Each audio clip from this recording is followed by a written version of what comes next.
제가 평소에 말을 굉장히 더듬고, 그리고 이로 인해서 뭐 면접 때도 굉장히 떨고,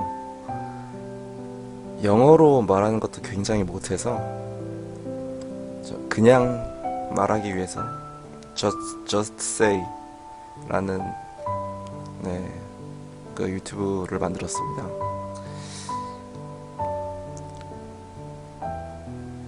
어, 바로 이렇게 안 떠오르죠. 이렇게 뭔가 말하려고 그랬는데. 그래서 전 그 뭐 다양한 거 말하는 것도 그렇고, 저는 한번 컨텐츠를 좀 영어로 그냥, 제가 영어 진짜 못하는데 영어를 그냥 한번 말하다 보면 뭐 늘지 않겠습니까? 그래서 그냥 영어로 그냥 주구장창 말하는 걸 한번 그냥 뭐 매일 하다 보면 조금씩 늘어가는 표현이 있을 거고, 저는 뭐 그렇게 생각해서 네, 한번 해보겠습니다. 옆에 팝하고 이거 번역기 하나 틀어놓고 좀 참고하면서 하면 좋을 것 같아요. 아, 이게 뭐 혼자 말하는 거라서 뭐 저 혼자 다 뭔가를 하겠지만 뭔가 혹시라도 조금 이게 이 부분은 좀 고쳤으면 좋겠다, 이런 부분, 뭐 문법적인 표현이 좋고 뭐 단어도 좋고, 이런 상황에서는 회화적인 표현에서는 좀 이런 부분보다는 이런 부분을 더 많이 쓴다, 뭐 이런 식. 한국어를 번역했을 때와 이게 영어로 그냥 쓸 때가 좀 다른 게 많이 있다고 들었는데, 좀 그런 부분을 조금 찝어서 이렇게 좀 댓글로 남겨주시면 저 공부하는데 좀 더 도움이 될 것 같습니다. 댓글이 있을지 모르겠지만 네. 그리고 제가 어제 먼저 시작하기 전에 저는 그 전기를 전공을 했고요. 전기를 전공하고 나서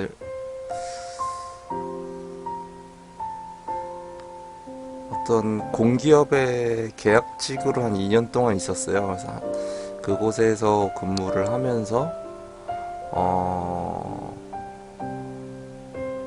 저는 도전이란 걸 배웠습니다.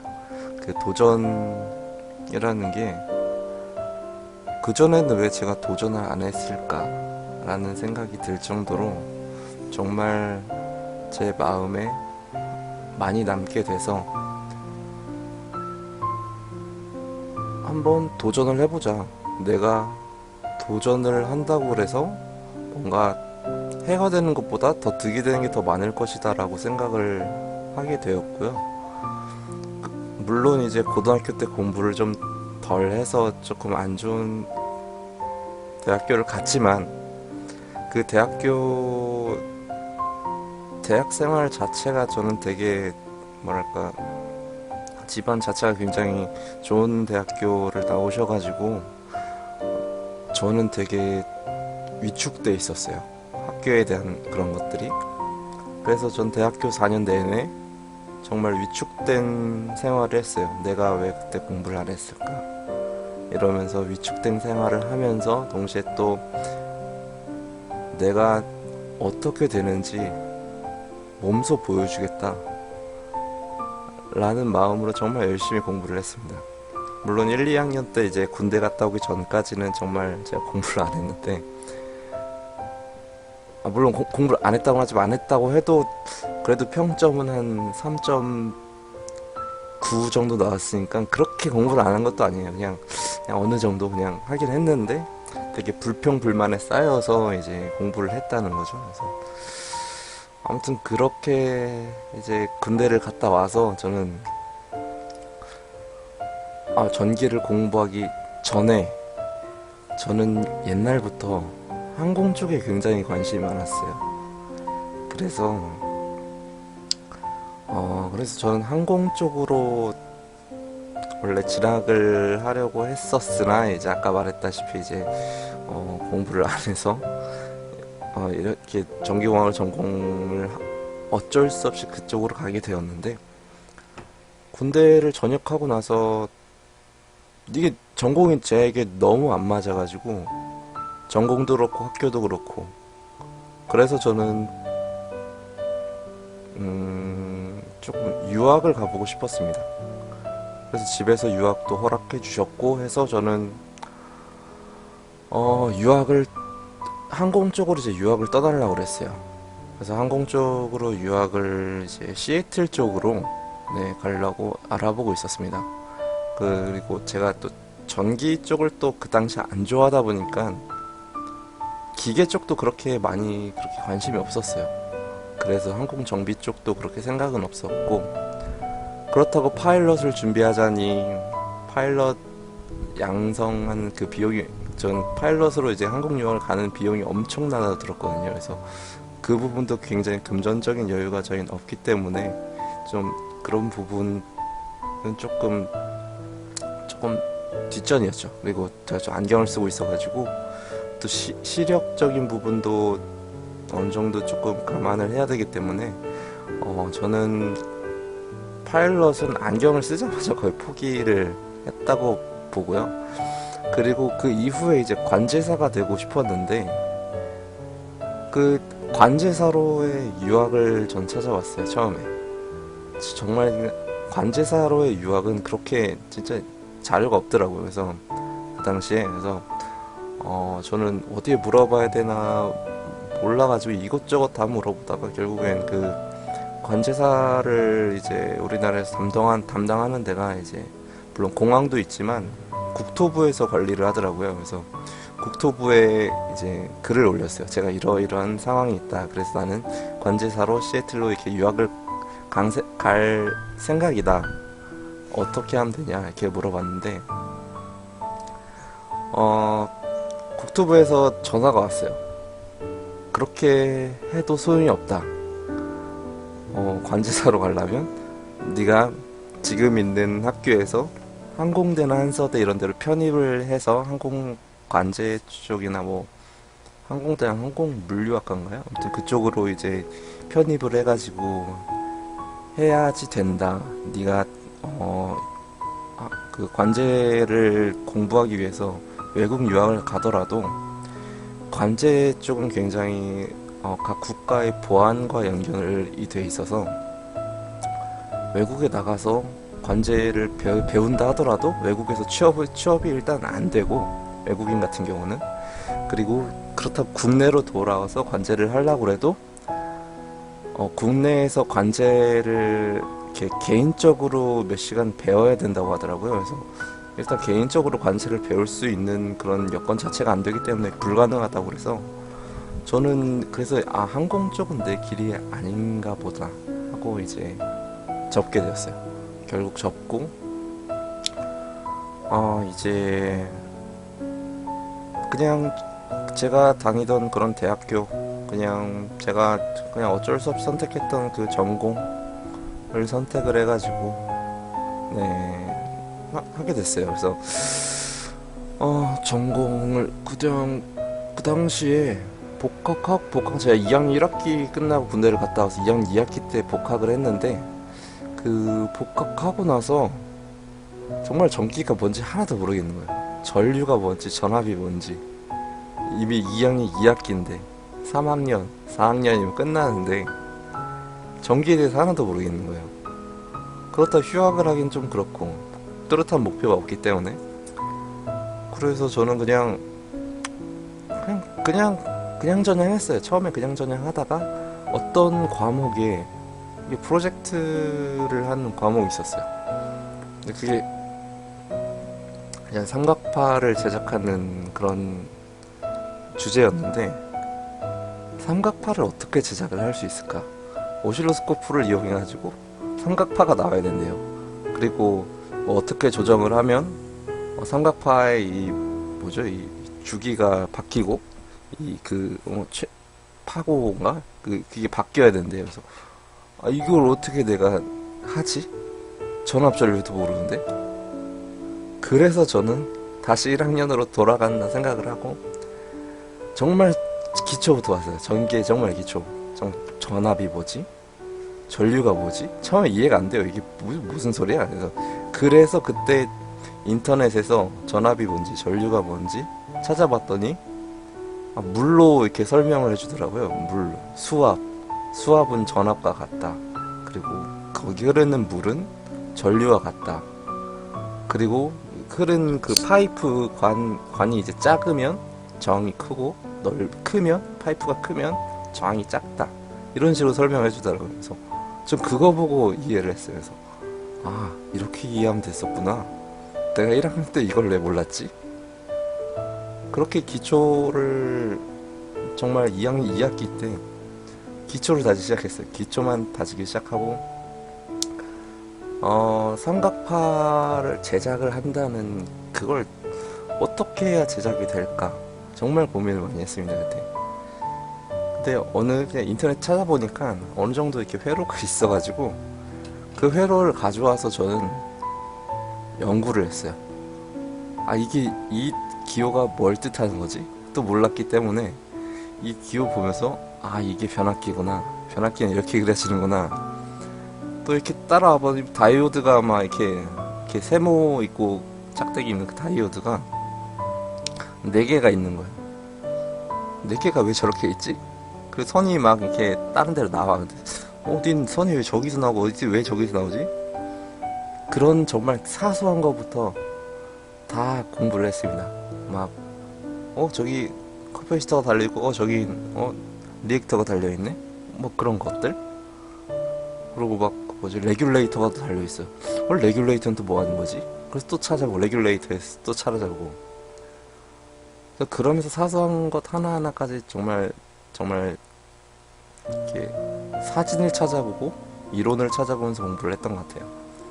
그리고 그런 것들을 그냥 이론만으로 이렇게 하고 정말 정확하게 이 부품을 사서 이 부품을 해야지 만들어서 삼각파를 만들 수 있겠다 라는 게 아니라 그냥 일단 그 용산 전자상가 이런 데 가가지고 그냥 그럴싸한 부품들 있잖아요. 그런 거 그냥 사가지고 왔어요. 일단 대충 내가 몇 볼트 예를 들어서 220볼트를 꽂아가지고 이게 나와야 되니까 대충 한 12볼트, 24볼트 이 정도는 되겠지?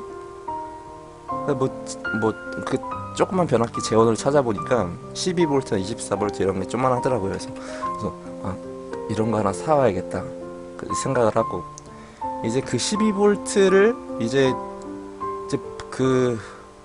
이제 AC 12볼트인가 교류다 보니까 이걸 직류로 바꿔줘야 되는데 그 직류를 바꾸는 게 이제 정류기가 있어야 된대요.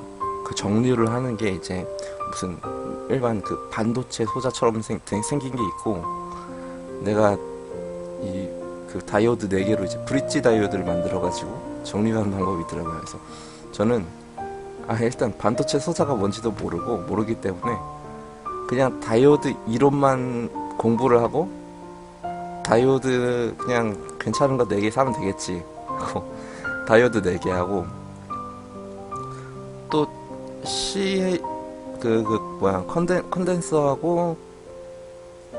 컨덴서하고 리액터는 저도 그냥 인터넷에 그냥 그 회로에 있는 거 뭐를 골라야 될지 모르니까 그거 골랐고요. 그리고 이게 레귤레이터 그게 1, 2 이렇게 돼 있나? 이렇게 돼 있어가지고 뒤에가 전압인가 하여튼 그럴 거예요. 그래서 내가 변압기에서 변압해준 그런 전압 그게 있던데 까먹었네. 아무튼 그 전압 그게 있어요. 그 변압해주고 브릿지 다이오드를 통해서 정류를 하면 이게 어떠한 계산식에 의해서 이게 교류가 직류가 되면서 그 직류 값이 정해져요. 어느 정도 직류 값이. 그래서 그 직류 값을 이제 어느 정도 이렇게 일정한 제가 원하는 그런 값으로 만들기 위해서 레귤레이터를 썼나? 아무튼 그렇게 했던 것 같은데 아무튼 그런 식으로 해가지고 레귤레이터가 지금 또 A씨인가 D씨인가 또 헷갈리네. 모르겠네. 생각 하도 오래돼가지고 아무튼 그런 식으로 해서 만들었어요. 결국엔 빵판에다 만들었는데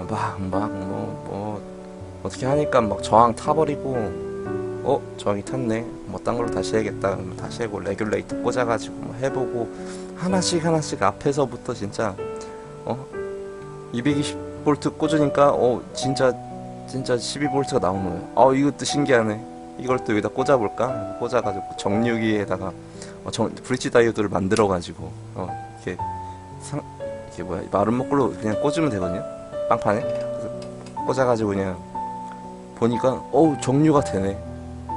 거기다가 이제 뭐지, 평활레로라 그러나, 하여튼 카패시터하고 리액터 이렇게 달아가지고 이렇게 병렬 직렬로 이렇게 달아서 딱 만드니까 뭔가 나오는 거예요 이제. 완전 정류가 되는 거예요 이게. 완전 이게 직선이 나오는 거예요. 직선? 살짝 곡선 되나? 하여튼 그렇게 나오는 거예요. 거기서 이제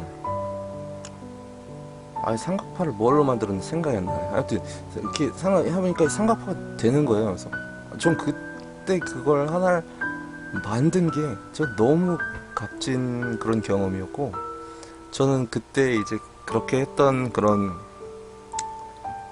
그 당시 그 프로젝트를 담당하던 교수님이 굉장히 엄하신 분이었어요.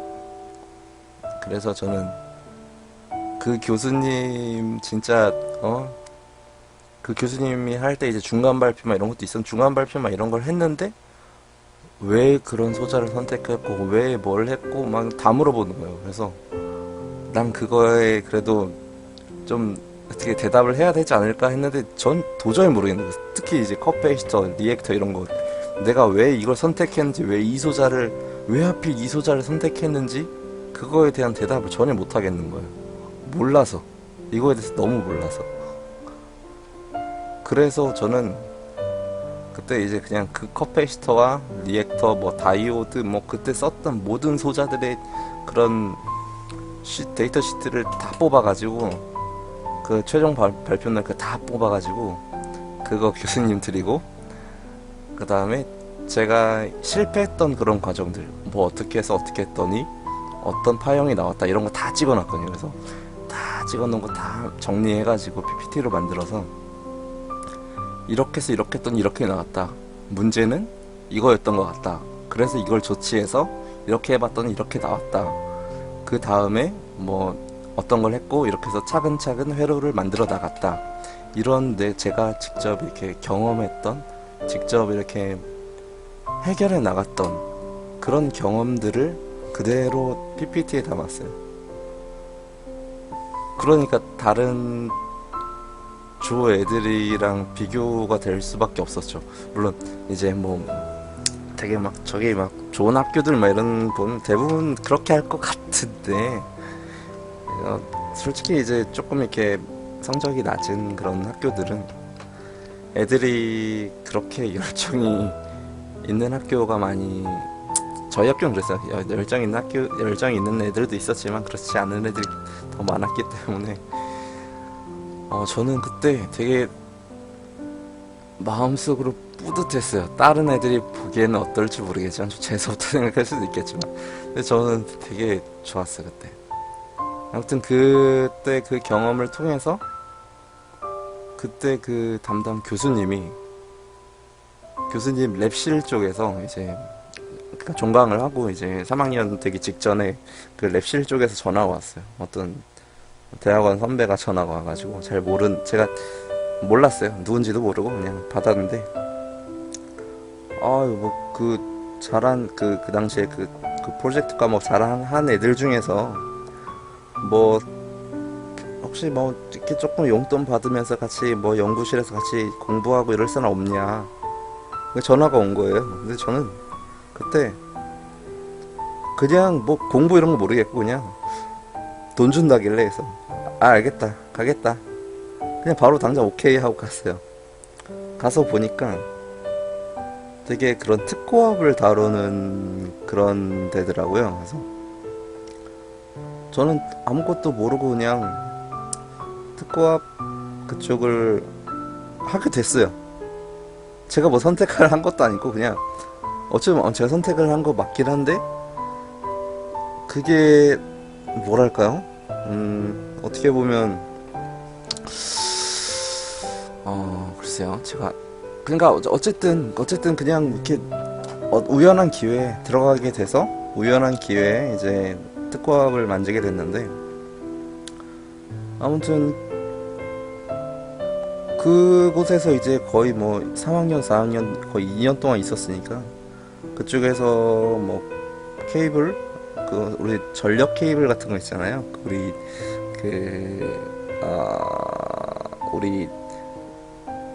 쉽게 말하면 우리 전봇대, 그러니까 전봇대라는 말이 틀려요. 전주가 맞는 표현이거든요. 그 전주에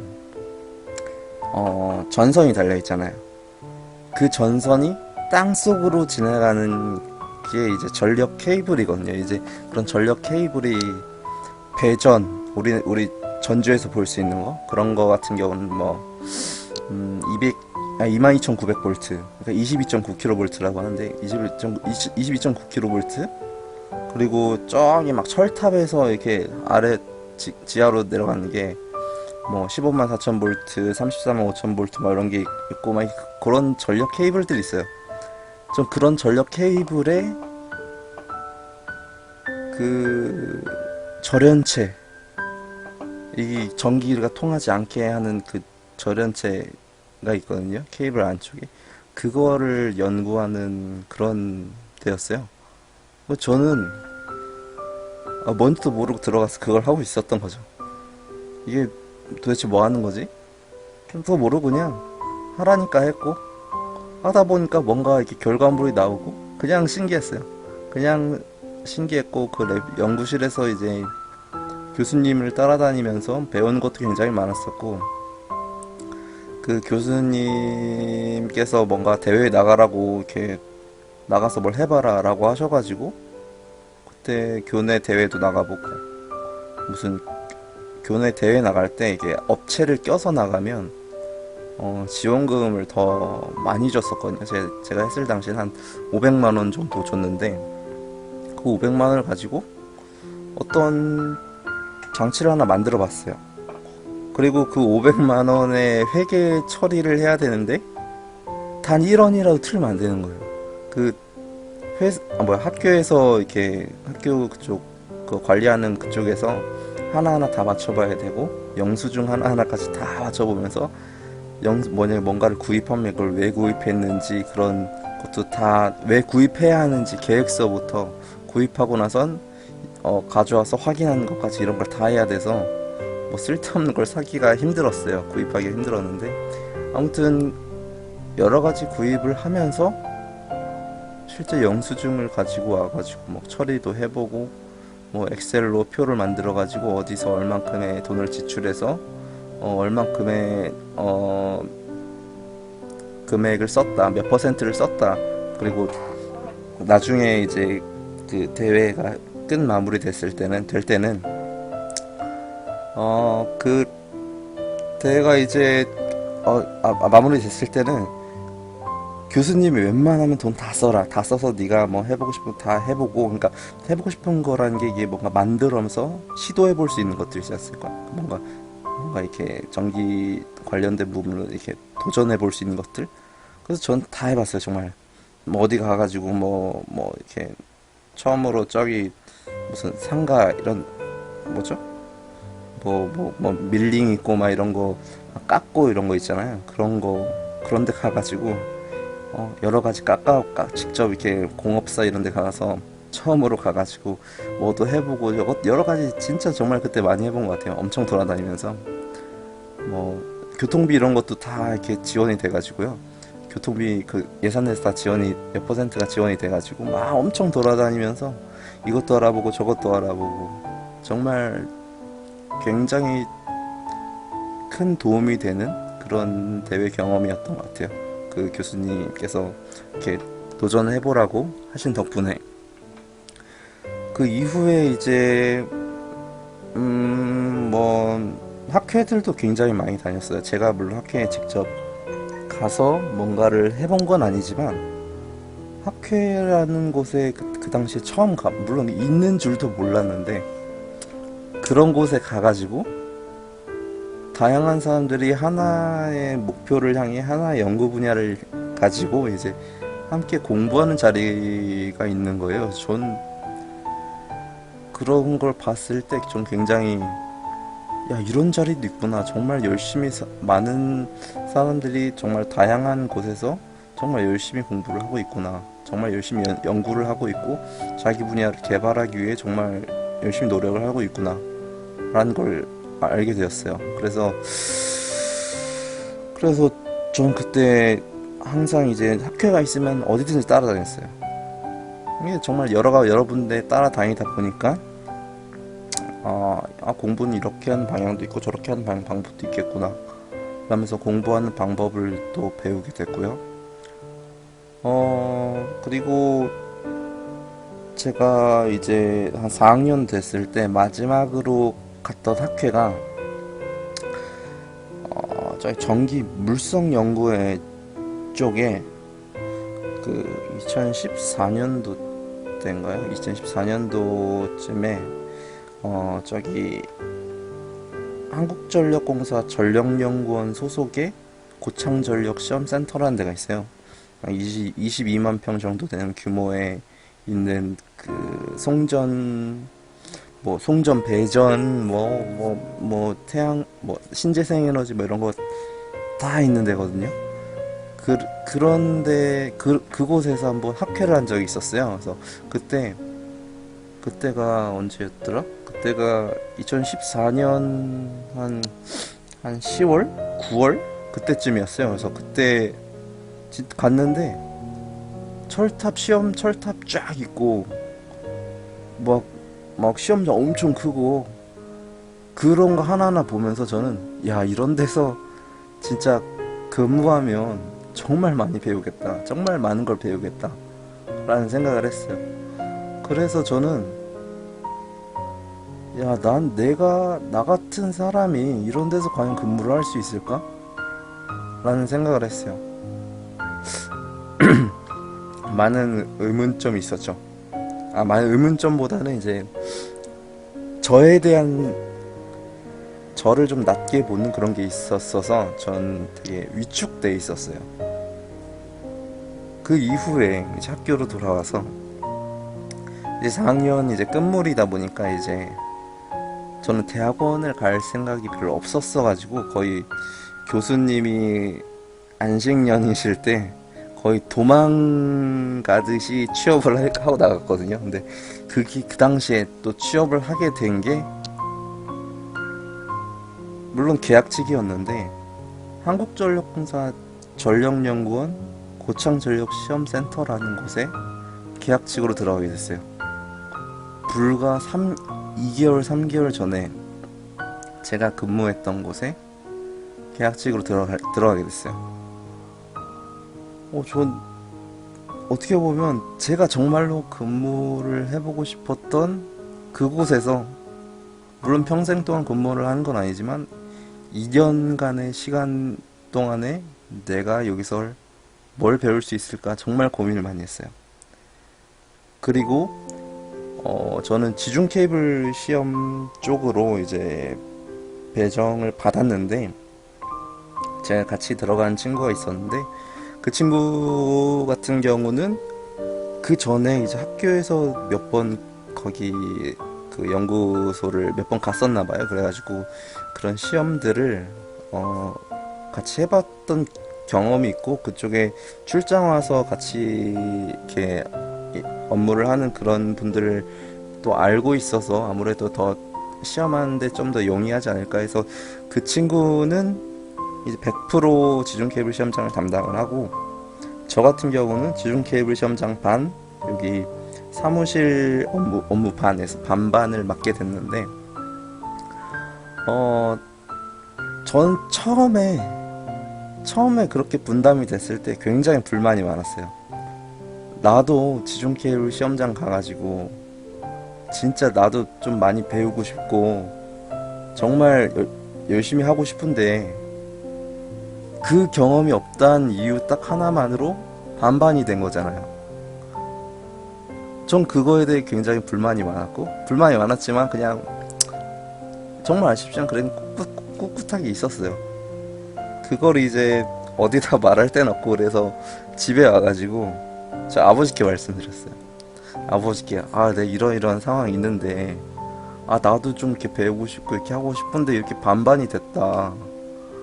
되게 나는 되게 막 속상하다 이런 식으로 말씀드렸는데 저 아버지는 이제 일단 뭐 사업을 하고 계시는데 이전에 진짜 신입사원서부터 쭉쭉쭉 올라가 보시고 다양한 경험들이 굉장히 많으세요. 그래서 제게 조언을 주신 게 네가 지금 거기 들어가서 게다가 석사도 아닌 학사 신분으로 연구소에 들어간 거다. 그리고 네가 거기서 그거 한 가지 분야를 배우는 것보다 그 생각을 전환해가지고 그 주변에 있는 주변 설비들도 다 보면서 좀 이렇게 시야를 좀 넓히고 그런 공부를 하는 게 더 좋을 것 같다 라고 말씀하셨어요. 그리고 사무실에서의 업무 또한 실제 이제 다른 이제 회사로 나아갈 때 너한테 굉장히 도움이 많이 될 것이다 라고 말씀해 주셨어요. 그래서 저는 그때 그렇게 생각을 전환할 수도 있구나. 그냥 바로 이렇게 설득당하고 다시 또 돌아왔어요. 돌아와서 보니까 일이 있을 때는 거기 거기 지중 케이블 시험장 가서 일을 하고 또 일 없을 때는 여기 사무실로 돌아와가지고 사무실도 좀 도와드리고 여러 가지 제게 맡긴 업무가 있으면 그것도 하고 또 그마저도 뭐 없다. 뭔가 많이 여유롭다.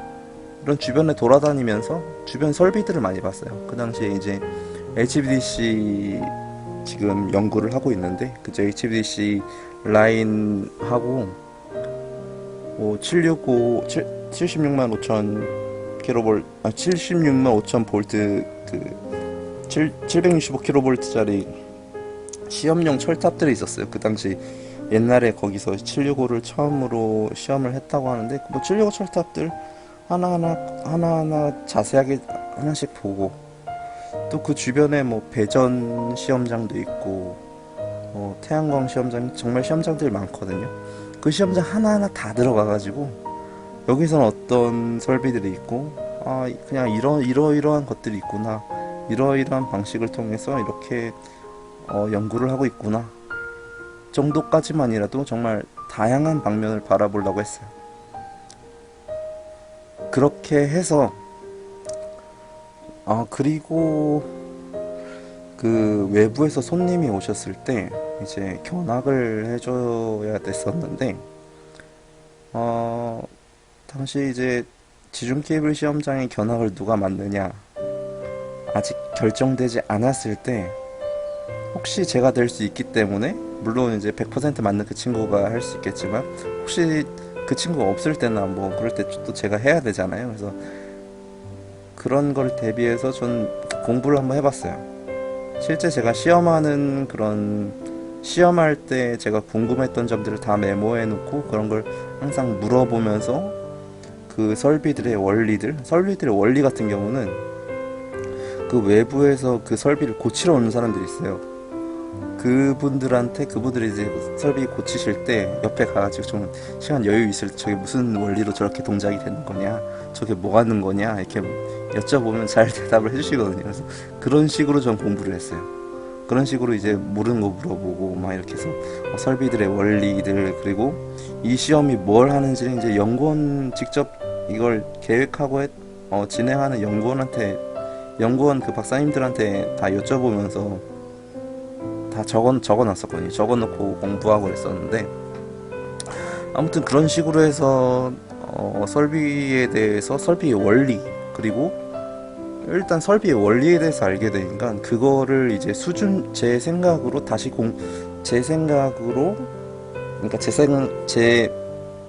그러니까 제 말로 말하기 편하게 다시 공부를 했어요. 인터넷에서 찾아보면서 이거 비슷한 것들이 뭐가 있는가 사례들이 뭔가 있는가 찾아보고 그걸 이제 수준별로 진짜 어린 친구들이 올 때도 있거든요. 그래서 진짜 어린 친구들이 수준별로 이렇게 저는 이렇게 수준별로 말할 수 있도록 체크를 해놨어요. 이렇게 암기를 했다기보다는 이렇게 이해를 했다고 보면 되죠. 뭐 예를 들어서 뭐 권선형 내압기가 있다. 권선형 내압기. 이 비전공자들 뭐 아무도 모르. 내압기는 뭐 권선형 뭔 소리야 하는데 여기서 이제 물론 아시는 분들은 이렇게 그냥 권선형 내압기는 뭐고 이렇게 해서 무슨 시험을 한다 이렇게 하고 넘어가면 되는데 그걸 모르는 학생들이나 이런 모르시는 분들께 이제 설명을 할 때는 권선형 내압기가 있습니다. 이 권선형 내압기는 쉽게 뭘 생각하시면 되냐면 변압기 생각하시면 돼요. 이게 물론 변압기가 모르는 사람도 있겠지만 그 변압기 그냥 우리 그냥 우리 옛날에 초등학교 때나 중학교 때 배웠던 거 그냥 이 뭐야 철심에 이 코일 감아가지고 이렇게 하면 그 코일의 그 비율로 이렇게 변압이 되는 그 전압이 바뀌는 그런 원리로 되어 있습니다. 뭐 이런 식으로 뭐 안에 있는 뭐 여기 변압기 오일이 있는데 그 오일을 이제 냉각용 오일로 이렇게 사용을 하는데 그걸 이제 옆에 펌프가 있어요. 그래서 펌프로 이게 보내주고 빠지고 이런 원리라고 하더라고요. 그래서 그런 거 그냥 간단하게 설명해 주면서 뭐 임펄스 시험 장치는 이거 그냥 낙뢰나 우리 스위치 키면 이게 처음에 이렇게 파형이 팍 튀는 게 있는데 그런 거 그냥 모의를 하는 거다. 뭐 이런 식으로 되게 뭔가를 되게 원리를 알고 그 시험에 대한 이해도를 높이니까 굉장히 더 쉽게 풀어서 말할 수가 있더라고요. 그래서 그런 식으로 그냥 말하면서 하다 보니까 저에 대한 제 공부도 좀 되고 또 가공 쪽 공부, 가공송전, 뭐 철탑 뭐 이런 데를 공부를 또 하다 보니까 철탑에 제가 처음 전기를 그나마 관심 있게 가지게 된 게 전력공학이었고 그리고 철탑을 바라보고 연구하면서 시작됐던 거예요. 그 삼각파를 할 때와 그 비슷한 시기에. 그래서 저는 그걸 보면서 내가 대학생 때 몰랐던 거, 대학생 때 혹은 기사 이런 걸 공부할 때 그저 책으로 봤던 것들, 참 그런 것들 위주로 한번 이런 거 위주로 보여주면 사람들이 더 그게 그거구나 이런 표정을 짓지 않을까. 제가 대학교 때 그랬기 때문에. 그래서 전 대학교 때의 경험을 이제 살려서 뭐 예를 들어서 이제 전기 기사 뭐 공부하셨던 분들 알겠지만 아머로드, 뭐 아킹링, 아킹혼, 뭐 에자, 또 뭐 있냐, 뭐 항공장의 표시등, 항공장의 표시구, 뭐 이렇게 용어들이 있어요. 그럼 뭐 피레기 뭐 이런 용어들이 있는데 그런 거를 진짜 책만 보고 달달달달 외우면 이게 그냥 뭐 이런 게 있나 보다. 뭔지는 모르겠지만 이런 게 있나 보다 하고 넘어가는데 그거를 이제 실제 설로 이렇게 물론 시험설로 주면 그런 설로를 보여주면서 저게 아머로드고 이게 아머로드고 이게 스페이서 댐퍼고 댐퍼가 이제 흔들리는 거 방지해주는 거 스페이서가 이제 이 간격을 뭐 유지시켜주는 건데 이런 걸 이제 복도체라고 그러고 이게 스페이서 뭐 댐퍼 합쳐 중에 스페이서 댐퍼고 이게 폴리머 해자는 이거고 뭐 자기 해자는 뭐 이런 거다 뭐 저렇게 생긴 게 이제 뭐 내장형 철탑 있고 이렇게 생긴 게 뭐 현수형 철탑이다 이런 거를 직접 현장에서 보여주면서 설명해줬어요. 그러니까 전 굉장히 그 전기를 공부한 학생들은 저게 저거구나 이게 이거구나 그러면서 또 뭔가를 또 물어보고 또 대답해주고 좀 그런 과정들이 있었는데 전 그 부분이 굉장히 좋았어요. 특히 뭐 대학생들 같은 경우는 교수님들이 같이 오시는데 가끔씩 제가 모르는 걸 물어볼 때는 그 교수님한테 물어봐요. 교수님한테 혹시 이런 걸 제가 잘 모르는데 혹시 설명해 주실 수 있냐 물어보면 또 교수님이 또 잘 설명해 주세요. 그러면 저 또 그걸로 또 언제 써먹을지 모르니까 또 적어두고 이런 식으로 저는 계속 공부를 했던 것 같아요. 그래서 되게 재밌게 저는 그 되게 굉장히 산골장인데 거기서 2년을 보냈어요. 보내고 나서 나왔죠. 나오고 나서 아 내가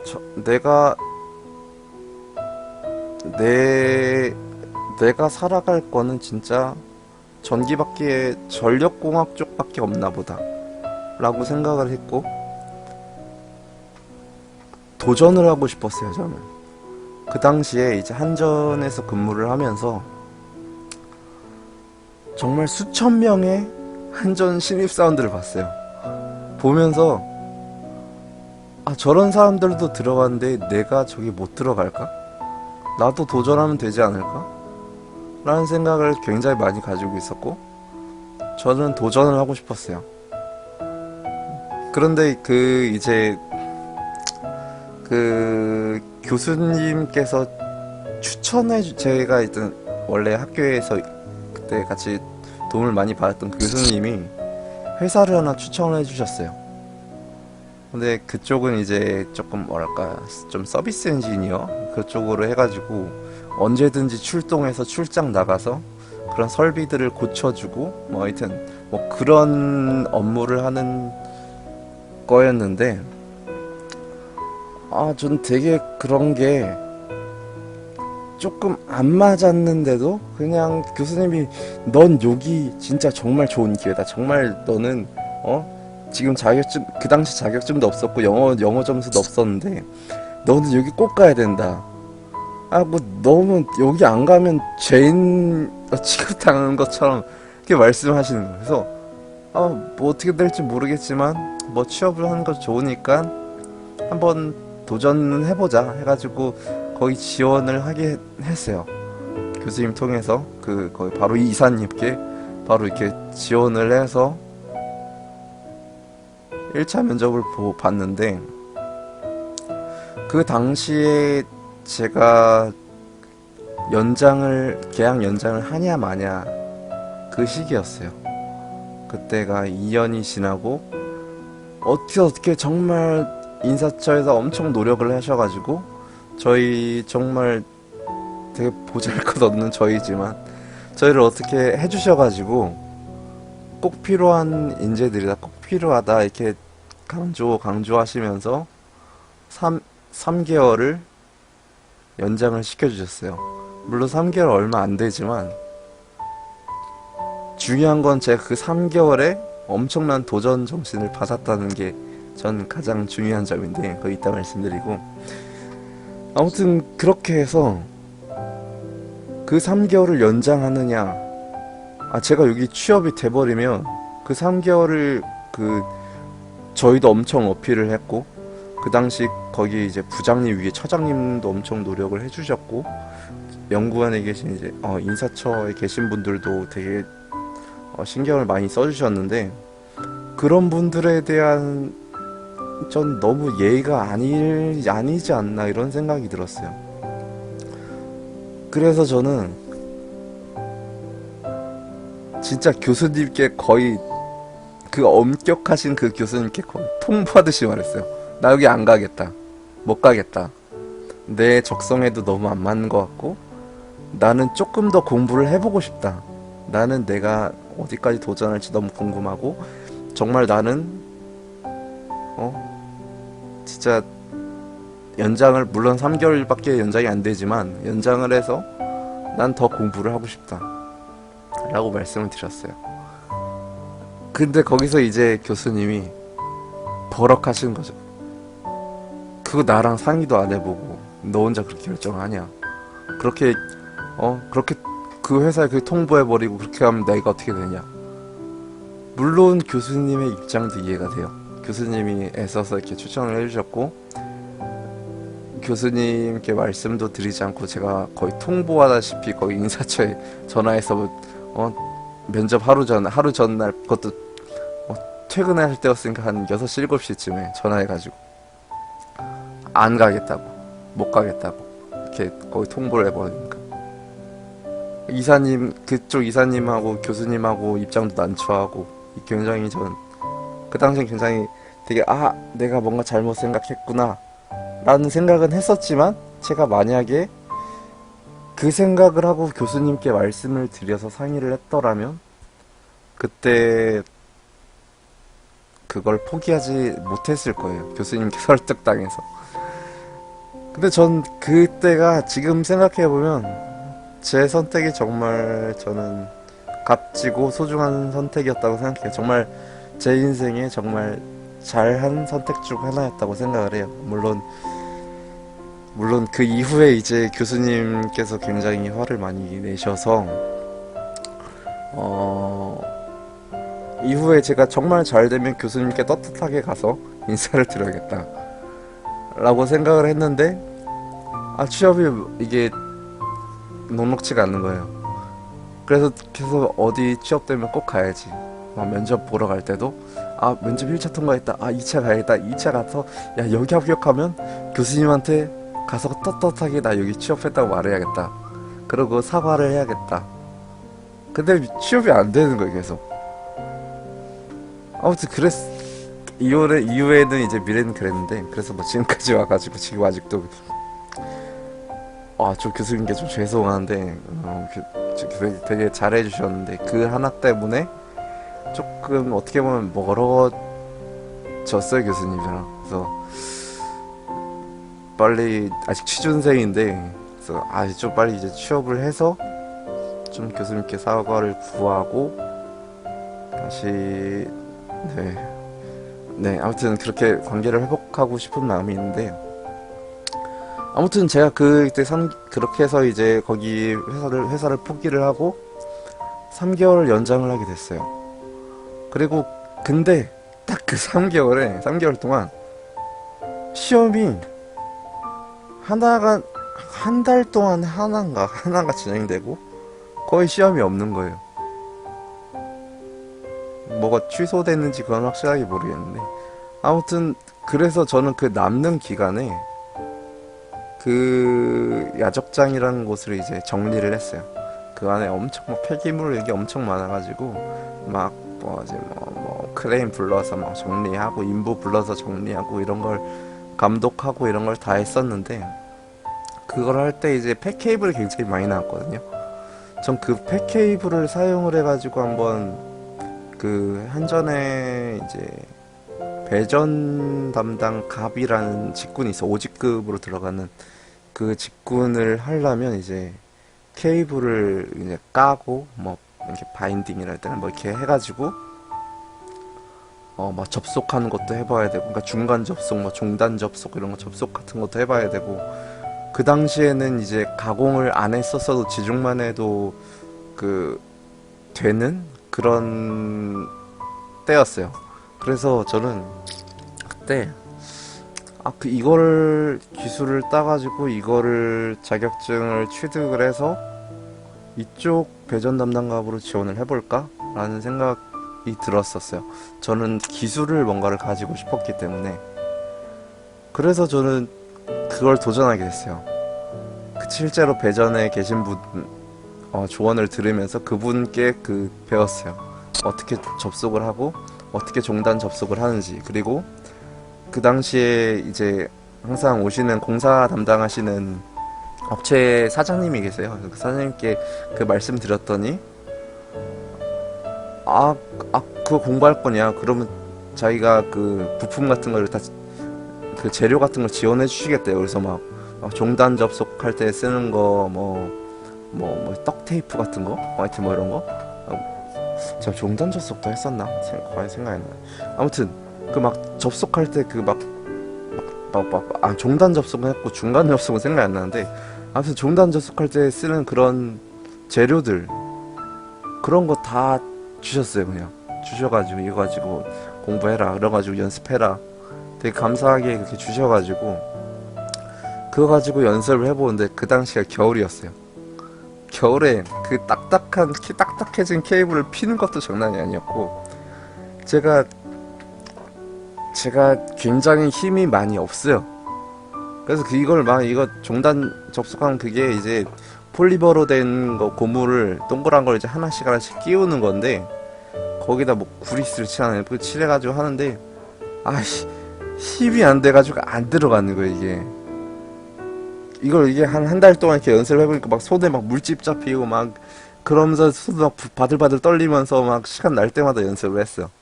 근데 힘이 안 되니까 제가 안 되겠는 거예요, 이게.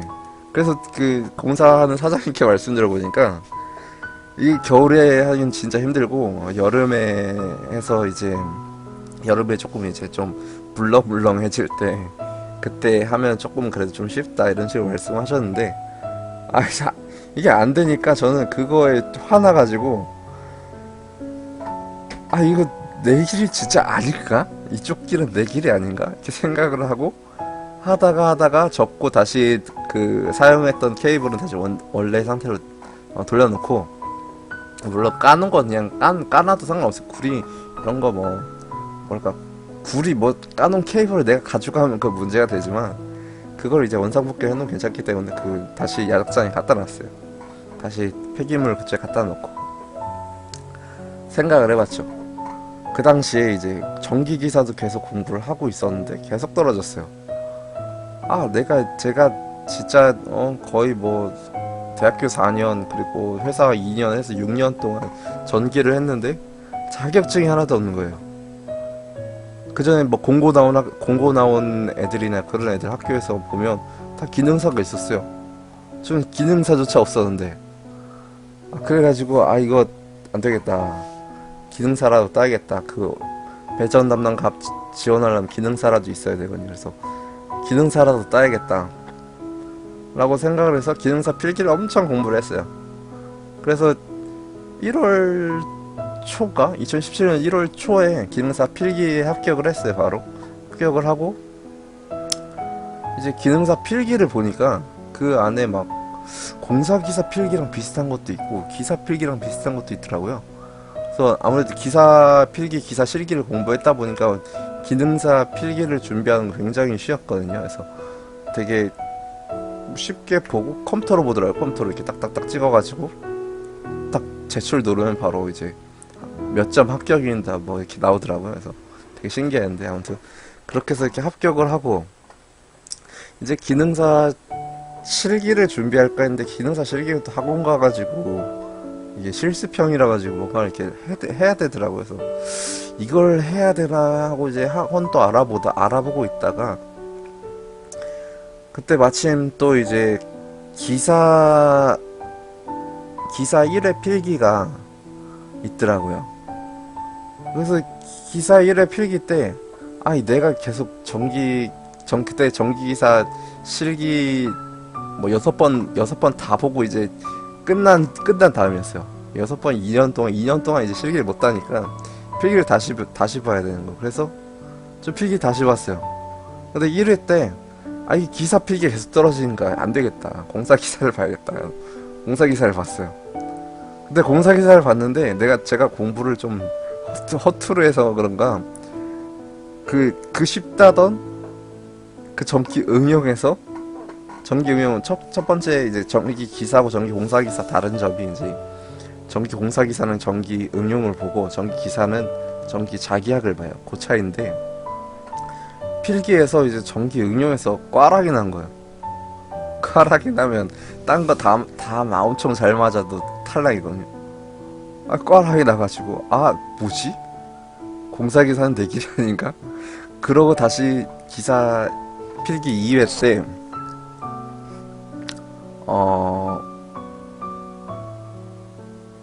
전기 기사 필기를 땄죠. 그게 2016년도인가? 14, 13, 13, 14, 15. 그러네. 2015년도 때네. 16, 17, 16년도, 2016년도. 2015년도에 이제 그게 기사가 만료되고, 기사 그 실기 볼 수 있는 그게 만료가 되고, 2016년도에, 공사기사 필기를 봤는데, 꽈락돼서 떨어지고, 2회 때, 전기 기사 필기를 봐서 합격을 했어요. 그리고 3회 때도 실기를 떨어지고 그 다음에 이제 2017년에 계속 떨어지니까 안 되겠다 싶어서 기능사 필기를 본 거고 기능사 필기를 보다 보니까 전기 응용과 비슷한 부분이 있더라고요. 그래서 저는 그때 2017년 1회 때 전기 공사기사 필기를 한 번 더 봤어요. 전기 기사를 합격한 상태에서 공사 기사를 보면 전기 응용만 보면 되는데 저 합격을 하지 않은 상태여가지고 전 과목을 다 봤어요. 그렇게 해서 보니까 진짜 극적으로 61점인가요? 60점인가? 60점에 공사 기사 필기를 딱 붙었어요. 커트라인 60점인데 야 대박이다. 아무튼 이렇게 해서 붙었어요. 그래서 그때 2017년 1회 실기 때 기사하고 공사기사를 골라볼 수가 있었는데 그렇게 해서 뭐 그때 기사를 봤죠. 일단 기사가 더 급하다고 생각을 했으니까 1회 때 기사를 보고 1회 때 기사를 본 게 그때가 4월 초였던 것 같아요. 2017년 4월 초에 기사 필기를 보고 이게 2017년 5월 말에 이제 발표가 났어요. 근데 그 전에 한 달, 두 달 동안 남는 기간 있잖아요. 저는 이 기간이 너무 아까워서 제가 제 인생 처음으로 혼자 해외여행을 갔어요. 갔던 게 2주 동안 이제 일본에 오키나와, 오사카, 삿포로, 오키나와, 오사카, 도쿄, 삿포로 이렇게 2주 동안 이렇게 돌고 왔는데 그건 나중에 설명드리고 나중에 하고 아무튼 그렇게 돌고 와서 보니까 전기기사를 합격한 거예요. 진짜 지금 전율이 도는데 진짜 실기를 제가 진짜 6번, 7번, 한 8번, 9번 만에 합격을 한 거예요, 실기를. 그래서 전기기사 합격하니까 와 드디어 합격했다. 집에서도 엄청 좋아해 주셨고 진짜 전기기사 합격한 거 하나만으로 엄청난 자신감이 생겼어요. 그리고 2017년 3월에 이제 이제 계약직은 아예 끝났고요. 4월에 이제 전기 기사 실기를 보고 5월 초중순에 이제 2주 동안 일본 여행을 갔다 왔고 그다음 5월 말에 전기 기사 실기 발표가 나서 합격이 됐어요. 그리고 이제 6월달이 됐을 때 아마 6월 말인가 7월 초인가 그때쯤에 6월 말인가 7월 초인가 그쯤에 공사기사 실기를 봤어요. 그를 위해서 이제 한 달 정도 되는 기간 동안에 이제 그 전기 자격증 학원을 다니면서 했는데 자격증 공사기사 실기는 자격증 반을 잘 안 열어준다 하더라고요. 사람이 없어가지고. 그래서 원래 뭐 광주 쪽에서 한 사람 올라오기로 했고 뭐 이렇게 제가 해서 2명이 받을 것 같다 해서 개강을 해주셨는데 그 광주 쪽에서 올라오시는 분이 실기 뭐 신청을 안 해가지고 못 보게 됐다 해서 원장님이랑 저랑 1대1로 했어요. 1대1로 거의 과외하다시피 이렇게 했는데 그렇게 해서 한 달 동안 원장님이랑 뭐 학원이 진짜 무슨 개인 과외 마냥 갑자기 전화 오셔가지고 야 오늘 안 될 것 같아 내일 와 이런 식으로 해서 되게 막 일정 줄 계속 바뀌면서 그러면서 공부를 했어. 아무튼 뭐 한 달 동안 계속 공사 기사만 공부를 했어요. 그렇게 해가지고 이제 시험을 받고 되게 간당간당하다 생각을 했었는데 그것도 운 좋게 8월 초에 발표가 나왔는데 그 8월 초에 보니까 8월 4일 8월 초에 발표가 났는데 공사기사 합격한 거예요. 와 갑자기 순식간에 진짜 5월달 8월달 지나면서 2017년도 진짜 반년도 안 지났는데 반년이 지났지. 2017년도 거의 뭐 하반기가 되기 직전에 쌍기사가 만들어졌어요. 갑자기. 그래서 이제 제게 남은 건 이제 영어만 남았다 생각을 해서 이제 8월 달에 한 달 동안 이제 영어 학원, 토익 학원을 다니자. 토익 학원 다녔어요. 8월 달에. 한 달 동안. 서울로 매일 이렇게 왔다 갔다 하면서 다녔는데 아무래도 토익을 안 오르는 거야.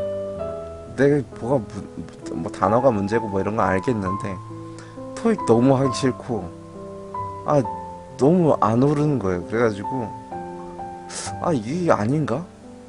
스피킹을 한번 해볼까? 하고 학원을 그만두고 한 달 만에 한 달? 학원 한 달? 학원 2달 다닌 것 같은데? 아무튼 2달 한 달? 아 2달 했어요. 2달. 학원은 2달 다녀가지고 8월 9월 달에 다니면서 뭐 취업 준비도 하고 같이 했었는데 그렇게 하다가 이제 그만두고 전 토익 스피킹을 시작했어요. 아 스피킹을 하는데 야 진짜 어떻게 공부했냐면 스피킹을 이렇게 달달달 말하면서 공부해야 되는데 막 뭐 스피킹 같은 경우는 이제 뭐 암기를 해서 말할 수 있는 부분이 있어요. 그런 부분 어디서 공부를 하냐? 집에서 달달달달 공부 한다면 하겠지만 집에서는 공부 집중도 잘 안 되고 그래서 밖에 나가서 공원 가서 했어요. 저는 막 저기 진짜 공원 막 자전거 타고 가면서 막 소리 지르면서 말하고 제가 녹음해온 거 막 계속 들으면서 소리 지르면서 말하고 공원 가서 혼자 소리 지르면서 말하고 그러면서 연습을 했어요. 그렇게 해서 연습을 해서 시험을 봤어요. 아 토익하고 한 달 다녔네. 예, 그렇게 해서 시험을 그러니까 제가 인강을 통해서 공부를 했는데 2주를 공부를 했어요. 2주를 공부해가지고 이제 마지막으로 끝날 때 토요일 일요일 보고 그 주에 또 공부해서 또 따로 토요일 일요일 보고 해가지고 총 4번을 연달아 봤어요. 처음 점수가 나왔는데 토익 스피킹 점수가 90점이 나온 거예요. 야 이거 미치겠다. 지금 90점이 나오면 안 되는데 제가 그 전 토익 스피킹 120점이 있었는데 120점을 어딘가 들어가기 굉장히 힘들거든요. 그래서 공부를 다시나마 그래도 다시 생각해서 다시 한 건데 90점이 나온 거예요. 아 이상하다. 왜 90점이 나왔지? 그 다음에 봤어요. 110점이 나왔어. 아 이게 안 되는데 왜 110점이 또 나왔지? 그 다음에 토요일 날 또 봤어요. 또 110점 나온 거야. 아 큰일 났다. 일요일 날 점수가 그 110만 나오다가 갑자기 140점이 나온 거야. 야 성공했다. 자축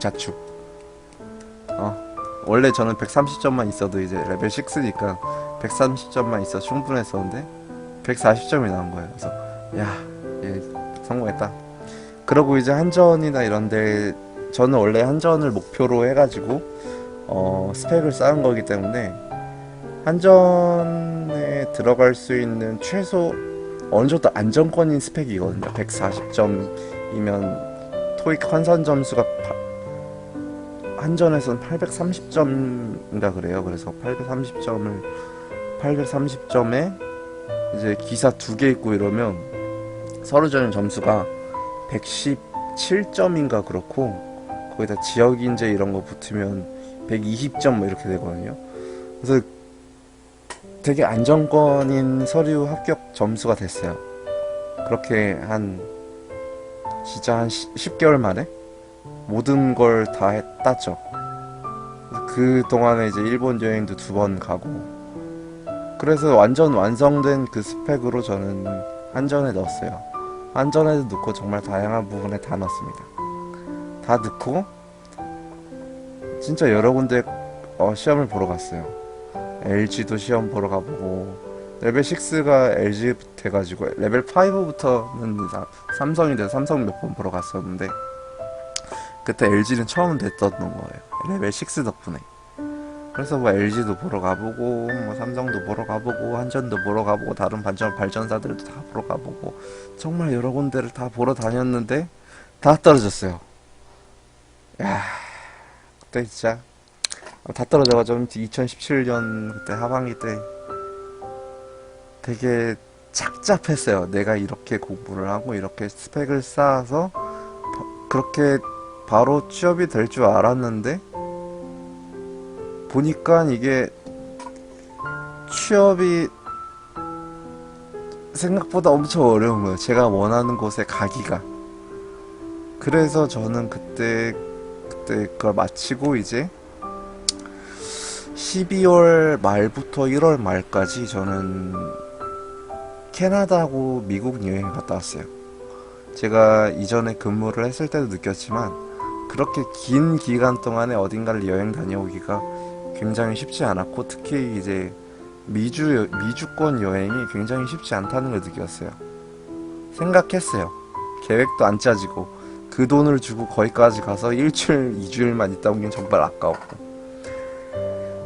심지어 이제 회사에서는 이제 더군다나 일주일 동안 휴가, 물론 일주일 동안 휴가 낼 수는 있지만 2주, 3주 내긴 굉장히 뭐 거의 불가능하다고 봐야 되는데, 그걸 알았기 때문에 저는 조금 길게 다녀오고 싶었고, 그래서 살짝 무리해서라도 한 달 동안에, 왜냐하면 그 여유 자금이 많지 않았거든요. 그래서 한 달 동안에 이제 여행을 다녀왔는데,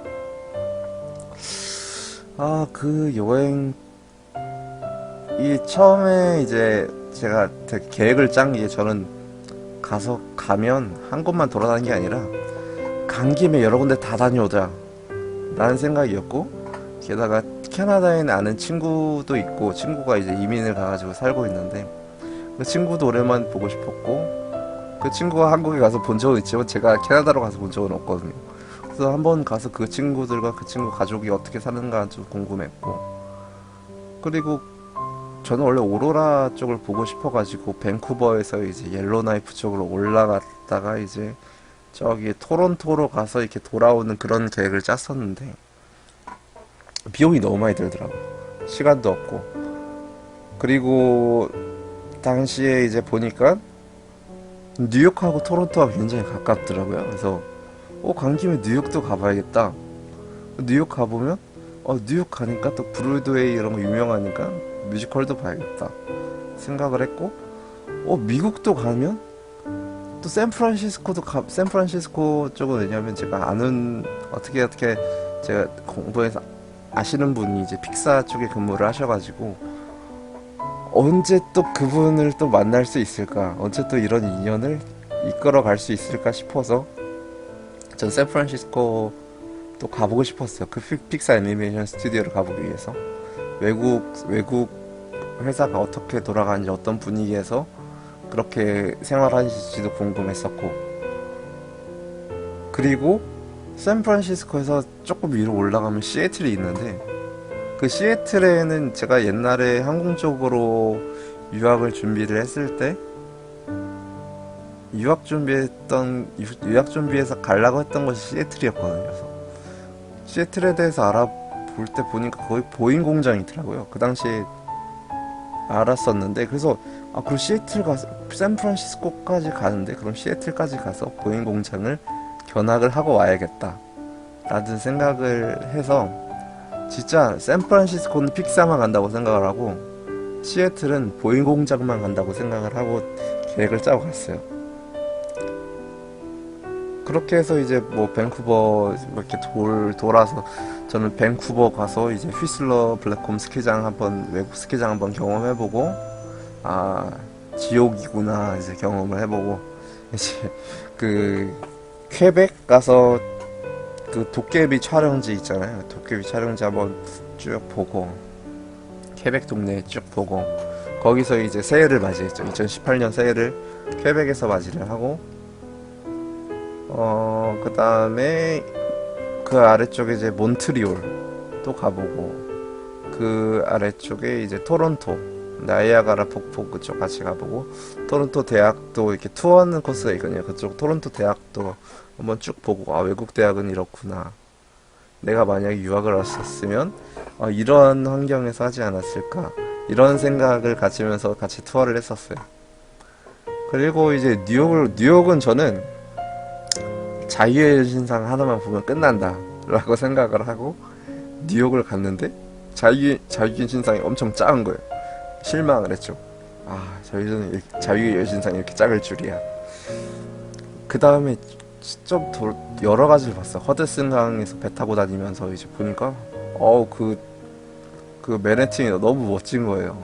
야, 진짜 멋있다 보면서 그 옛날에 2003년도에 이제 9.11 테러 나고 이제 쌍둥이 빌딩 무너진 자리 보니까 이렇게 이렇게 물 흘러가게 이렇게 돼 있더라고요. 그 터가 돼 있고, 거기서도 한번 이렇게 쭉 그냥 좀 보고 9.11 메모리얼즈 이렇게 돼 있어가지고 9.11 테러 당시 뭐 이런 게 이렇게 박물관으로 돼 있는데 되게 먹먹한 가슴으로 이렇게 돌아다니면서 보고 그 막 새로 지어진 원월드 트레이타워도 보고 그냥 뭐 그런 거 보면서 뭐 엠파이어 스테이트 빌딩도 가보고 무슨 록펠러 빌딩도 가보고 뭐 저기 브로드웨이 엄청 돌아다니면서 타임스퀘어도 엄청 가보고 그러면서 뉴욕에서 진짜 다양한 걸 많이 봤어요. 막 센트럴파크 가가지고 보니까 운동하는 사람들도 굉장히 많고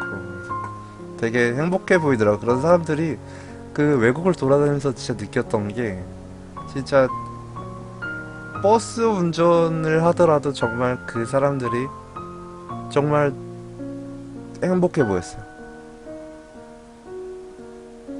그 막 버스 운전 뭐 공사장 뭐 이런데 어떤 업무를 하는 사람들 보더라도 제가 생각했던 거와는 다르게 정말 그 사람들은 그곳에서 그 일을 하고 있는 게 굉장히 행복해 보였어요. 그리고 저는 생각을 했죠. 아, 내가 꼭 이렇게 공기업, 대기업만 추구하면서 갈 필요가 있을까? 내가 원하는 거, 내가 꼭 해보고 싶은 거를 하면 어떨까? 라는 생각이 들었어요.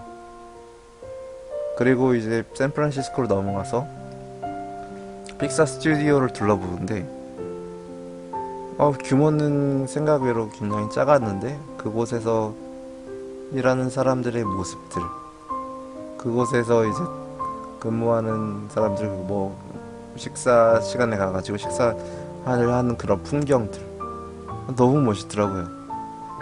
너무 다들 행복해 보였고 물론 좋은 회사긴 하지만 회사라서 그렇긴 하지만 그 모습이 너무 보기 좋았어요. 그리고 이제 시애틀의 보잉 공장을 갔어요. 그냥 제가 비행기를 좋아하니까 옛날 꿈이었고 했으니까 보잉 공장을 갔는데 거기 이제 투어 코스로 해가지고 이제 보잉 777하고 787 공장을 볼 수가 있었는데 그곳에 딱 들어가 보니까 아니 그곳에서 비행기를 조립하는 사람들이 있는 거예요. 전 그런 상상도 못 해보고 생각도 못 해봤는데 그런 사람들을 보면서 이야 저런 데서 저렇게 근무를 할 수 있구나. 내가 옛날에 생각했던 그런 파일럿, 뭐 관제사, 뭐 승무원 이런 게 국한된 게 아니라 비행기를 생산하는 그런 기술을 배워서 이런 데서 취업을 하면서 직접 자기가 만든 자기의 노력이 들어간 비행기를 보고 만족을 하면서 이런 생활을 할 수도 있는구나. 이런 항공 쪽에서도 이런 기술자로서 활동을 할 수 있구나 라는 생각을 했어요. 그래서 저는 바로 이거다라고 생각을 했고 저는 귀국해서 항공 쪽에 있는 우리나라에서 항공을 만드는 회사가 뭐 있을까 라는 생각이 들었고 물론 카이는 알고 있었는데 TOC 만드는 카이는 알고 있었는데 찾아봤는데 이제 대한항공이 있는 거예요. 대한항공에서 보잉하고 에어버스 그쪽 이제 부품 물론 카이도 납품하는데 이제 대한항공에서 그런 걸 납품을 한다는 것 자체가 직접 생산 라인이 있고 생산을 해가지고 납품을 한다는 거예요. 전 그게 너무 좋았어요. 우리나라도 이런 업체가 있었구나. 내가 지금까지 시야가 너무 좁았고 아는 게 너무 좁았구나. 이걸 미리 알았었더라면 어땠을까? 라는 생각이 들었어요. 그리고 이제 이후에 이제 뭐 카이 채용 공고 나오고 했었는데 그 카이 채용 공고에서는 생산 기술 뭐 이런 걸 뽑긴 했었는데 품질 뭐 이런 걸 뽑아가지고 이게 뭐지 그냥 뭔지 모르겠다 그냥 넘어갔었는데 그 이후에 제가 한번 그 이후에 그게 나왔었어요. 대한항공 그 생산 정비 기술직 인턴이 나왔어요. 제가 군대를 갔다 오고 대학교 4년제 졸업하고 회사 2년 3개월 다니고 1년 동안 제 스펙을 위해 준비하고 또 여행도 다녀와서 지금 2018년이에요. 그럼 이제 나이가 어느 정도 나오잖아요. 근데 제 이 나이에 지금 이 나이에 내가 인턴을 해서 그게 이제 정규직 전환율이 안 나와 있어요. 전원 정규직 전환이 아니라 또 인터넷에 여러 군데 물어보니까 이게 반반이 될 수도 있고 어떻게 될지 전혀 모른다는 거예요. 그래서 저는 굉장히 고민을 많이 했어요. 그 기술직 인턴이라는 게 2년짜리였는데 지금 나이에 기술직 인턴 내가 정말 옛날부터 하고 싶었던 거 그걸 이제서야 찾아가지고 이제서야 도전을 하게 돼서 어제 이제 최근에 1차 면접을 보고 왔는데 물론 2차 면접이 남아있고 뭐 최종 이제 발표가 남아있지만 어떻게 될지 모르지만 내가 만약에 이걸 도전해서 이제 한 것까진 좋아요. 내가 정말 해보고 싶었던 거고 내가 이걸 도전을 안 했으면 언젠가 후회가 될 것 같다는 그런 생각이 들었기에 전 도전을 했어요. 근데 항상 모든 일에 이제 최악을 생각을 해야 된다고 생각을 하거든요, 저는. 만약에 2년 기간 동안 생산을 했어요. 생산직의 업무를 했어. 근데 정규직 전환이 안 됐어요. 그러면 전 정말 어떻게 보면 물론 이제 경력이 있긴 하지만 그 최악 중에 최악이 아닐까라는 생각이 들어요. 그 이유는 지난 이제 2년 동안 이제 연구소 진짜 특별한 그런 뭔가 특별한 기술을 다루는 그런 곳에서 근무를 했고 이걸 가지고 실제 취업 시장에 보니까 이걸 적용할 수 있을 때가 별로 없는 거예요. 너무 전문적이어가지고. 그래서 저는 취업할 때 굉장히 이 경력을 어떻게 사용을 해야 되나 정말 고민을 많이 했어요. 그런데 마찬가지로 이제 항공기 생산 쪽, 물론 생산 라인 이런 거에 도움이 되겠지만 그런 생산 쪽에 내가 그것도 항공기 쪽, 항공기 부품 이런데 그런데 이제 종사를 했을 때 많이 안 돼서 나왔어요. 나오면 그 2년과 2년간의 그 경력조차도 연관이 안 되는데 그 이후에 제가 어떤 직장을 잡아야 될지도 잘 모르겠고 아직은 감이 없어요. 생산을 해보지 않았기 때문에 아직은 생산에 대한 그런 감이 없는데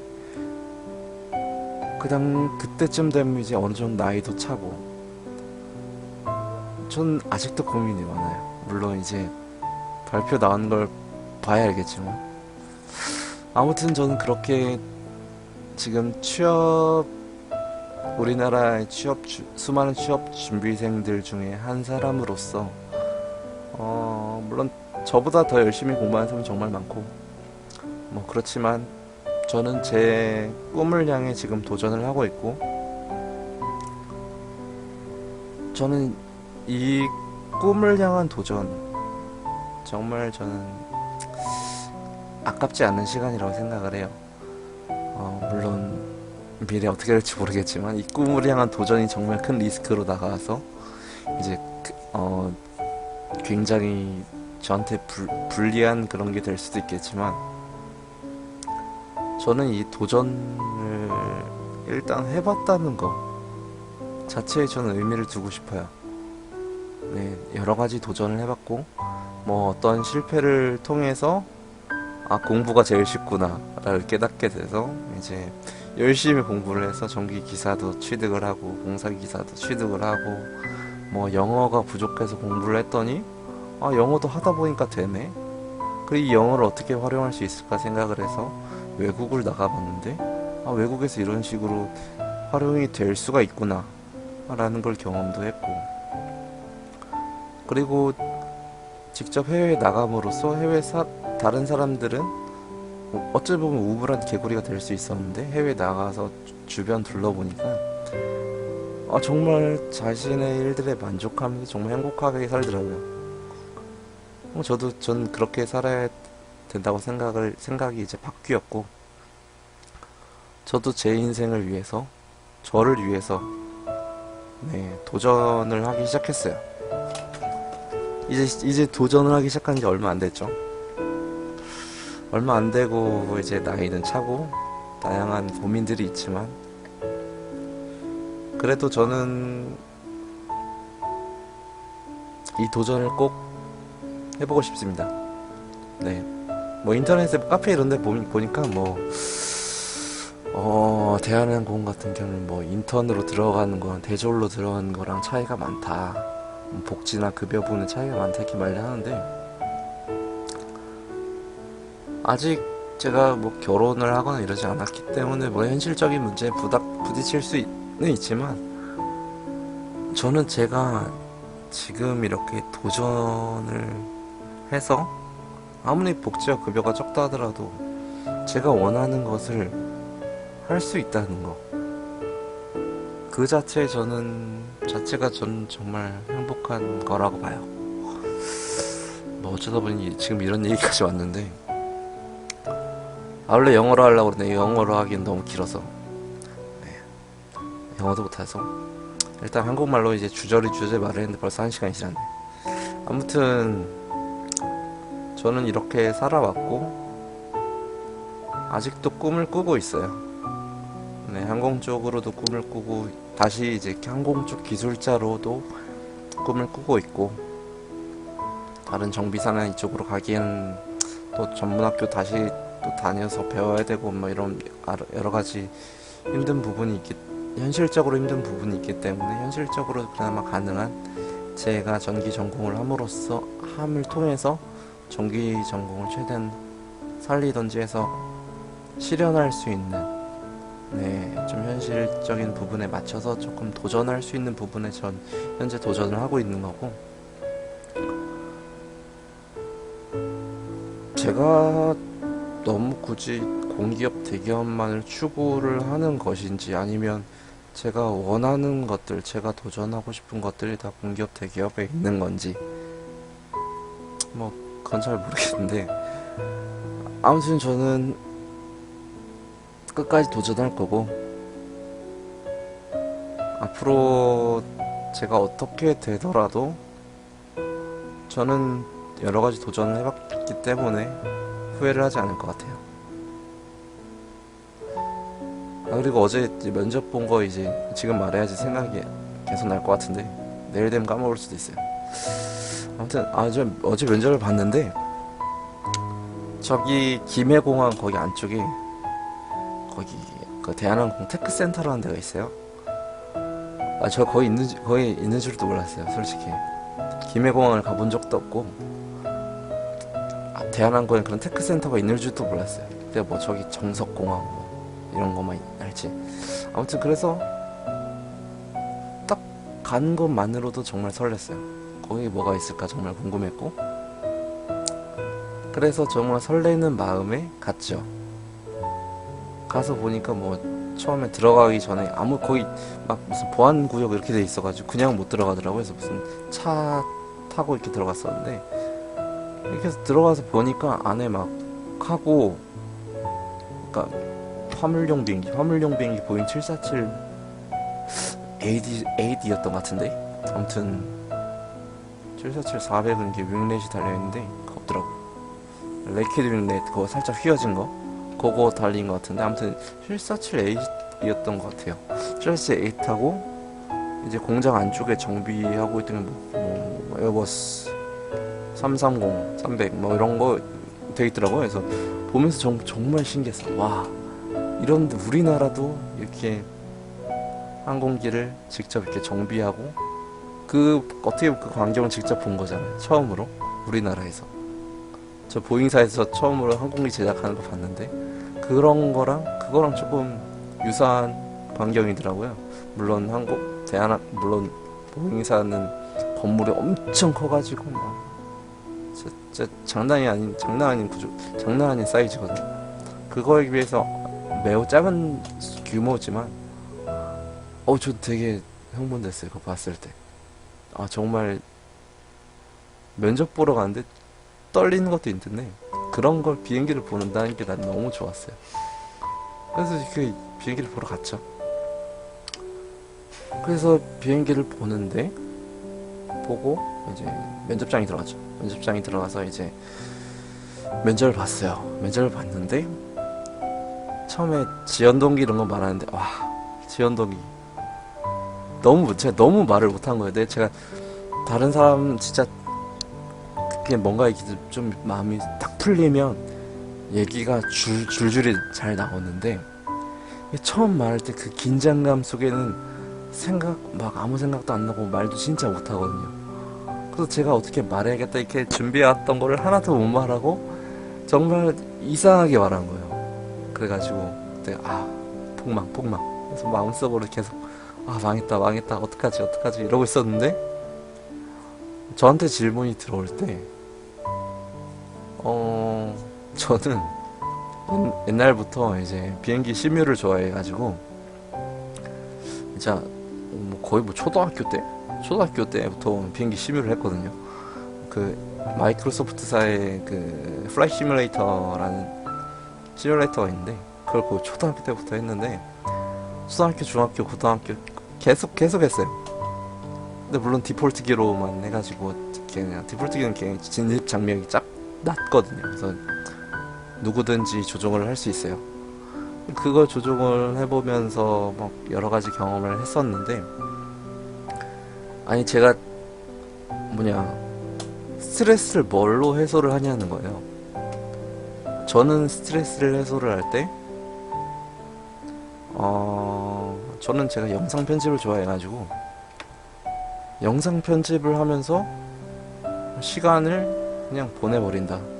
그런 스트레스는 어떻게 보면 고민에서 나오는 거고 그런 고민은 시간이 지나서 해결되는 경우가 굉장히 많기 때문에 저는 그 시간을 보내기 위해 그런 영상 편집을 한다 라고 말씀드렸더니 어떠한 영상을 만드냐고 물어보더라고요. 그래서 어떤 영상을 그냥 인성 면접인가 이렇게 생각을 했어요. 그래서 그냥 편하게 그냥 어차피 지연독이 말하는 것도 망했으니까 그냥 편하게 말하자 해가지고 그때 제가 처음으로 이제 영상 편집을 시작하게 된 계기가 옛날부터 이제 비행 시뮬을 해왔었어가지고 그런 그래픽을 만지면서 이렇게 영상을 만든 게 시작이었고 그 이후에 대부분 이제 교회에서 영상을 만들어서 수백 가지의 영상을 지난 8년 동안 이제 수백 가지의 영상을 만들어가지고 실제로 한 500명, 600명 되는 규모의 교회에서 이렇게 상영을 하고 그랬거든요. 그래서 그런 수백 가지의 영상을 만들었다. 그리고 대부분 그런 제 여행 영상이나 제 일상 영상 이런 거 만든다 했더니 유튜브나 이런 데 공유를 하니 해서 유튜브보다는 제가 조금 이렇게 페이스북 같은 곳에 공유를 해서 제 친구들 정도만 보기에 공유를 한다 이렇게 말했더니 가서 봐야겠다고. 아무튼 그렇게 해서 지나가는데 그 비행 시뮬을 듣고 물어보시는 거예요. 어떤 비행 시뮬을 했냐고. 저 마이크로소프트사의 그 플라이 시뮬레이터라는 비행 시뮬을 했고 옛날에 2002 버전부터 2004 그리고 지금 X 버전까지 하고 있다 말씀드렸다. 지금도 하고 있냐고. 네, 하고 있습니다. 가끔 하거든요. 그래서 하고 있다 이렇게 말씀드렸더니 그러면 그 비행 시뮬을 할 때 굉장히 진입 장벽이 굉장히 하기 힘들었을 텐데 라고 물어보시더라고요. 근데 그게 이제 유료 기체 같은 경우는 굉장히 힘들거든요. 근데 디폴트 기체 같은 경우는 굉장히 그냥 땡기면 이륙하고 물론 착륙하기 힘들어요. 누구든지 땡기면 이륙하거든요. 그래서 저는 항상 디폴트 기종으로 해가지고 굉장히 그분이 이제 비행시뮬을 모른다는 가정하에 대답을 했어요. 그 이제 기본 이제 디폴트 비행기가 있는데 그걸로 하면 이제 굉장히 진입장벽이 낮습니다. 라고 말씀을 드렸더니 뭐 그런 거 하다 보면 PMDG 기종이나 이런 거 좀 유료 애드온 기체 해봤을 텐데 혹시 안 해보셨어요? 물어보시면 이분 비행시뮬 하셨구나. 바로 파악이 되거든요. 그 비행시뮬 하는 취미 자체가 굉장히 고독한 취미라서 그게 하는 사람이 많이 없어요. 그 왜 하냐 이런 사람들 굉장히 많은데 아무튼 면접관님이 이렇게 물어보시니까 그래서 해봤습니다. 지금 해봤는데 처음에 엔진 시동키 하는 게 너무 힘들어서 유튜브 이거 보면서 따라 했는데도 어렵더라고요. 그래서 뭐 결국엔 포기했던 경험이 있다 라고 말씀드렸더니 그 면접관님은 그 엔진 키는 게 어려워서 포기를 하지 않고 계속 하셨대요. 계속 하셔가지고 그런 매뉴얼 같은 거를 이제 하나 만드셨대요. 근데 저 같은 경우는 제가 전기공학을 또 전공을 하고 이런 걸 거의 취미로 하다 보니까 거기에다 매진을 할 수가 없거든요. 그런데 시간을 너무 매진을 할 수가 없어가지고 물론 이건 말을 안 했는데 그러시구나 그냥 이런 식으로 그냥 대답을 했거든요. 그래서 아무튼 제 전공이 있고 제가 할 일이 있고 있었기 때문에 그거를 취미를 할 때마다 그 시간을 투자해가지고 하기가 너무 힘든 거예요. 언젠간 한번 해보고 싶다 했지만 아무튼 전 나중에 언젠가 이제 지금 이제 조이스틱 하나 있는데 나중에 또 완전 풀 세팅 해가지고